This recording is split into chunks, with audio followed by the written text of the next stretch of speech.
A lot of the things that are meant to break you, I feel like my parents already built me up to be able to tackle those things.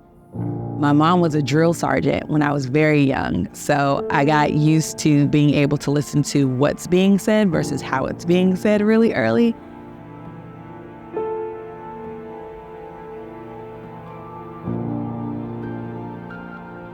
Joining the military is surreal. I joined fresh out of high school. I graduated in May. I went that August. My job as a 50 cal gunner, holding this weapon, looking out into the desert, looking out over the horizon for anything that looked unfamiliar, for anything that looked like it could be an improvised explosive device. And so during one of my shifts, we did find one and it did go off. So I was thrown from my turret and my 50 cal barrel, that really heavy barrel, hit me in the back of the head and I went unconscious.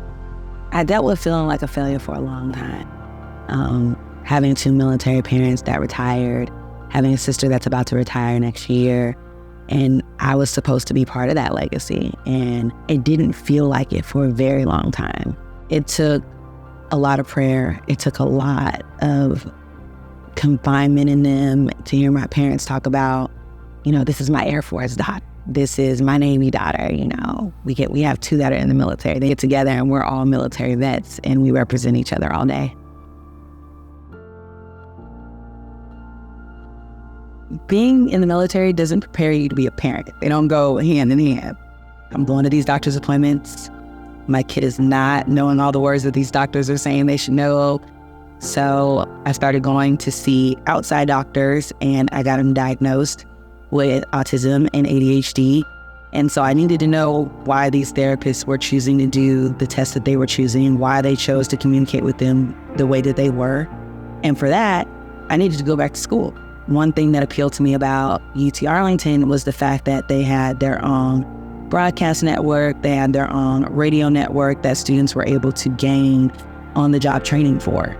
And with that, I learned the different ways to communicate with people, how to get to the heart of who somebody is when they're not ready to tell you. That's a big deal when you have a nonverbal child that can't even communicate the heart of who they are if they wanted to verbally. And that made me start my communications degree. That's when I found a whole new family in Sigma Gamma Rho Sorority Incorporated. They embraced me, they embraced my son. It opened up a doorway to the community. And for that, it made me feel more confident in opening up a doorway to bring autism with me. It drove me to continue to be an advocate because just because you have autism doesn't mean you can't thrive. With my second son, I got his diagnosis early. I became his therapist. I became his occupational therapist, his speech therapist, his physical therapist. And I loved it. I fell in love with the journey. I fell in love with being a part of their life. That's when I pursued my master's in special education. I knew that this is the feeling that I wanted to give more moms, more dads, more grandparents as a parent of children with autism. For me, it's always about going beyond the book. You can always read something, you can always research an article, but going beyond the books is a phrase we use in this household to just put yourself out there. And going beyond the books, you learn more about yourself than you do about the original mission. I am someone who is persistent, humble, always thriving to go beyond the book. And that's the Maverick factor.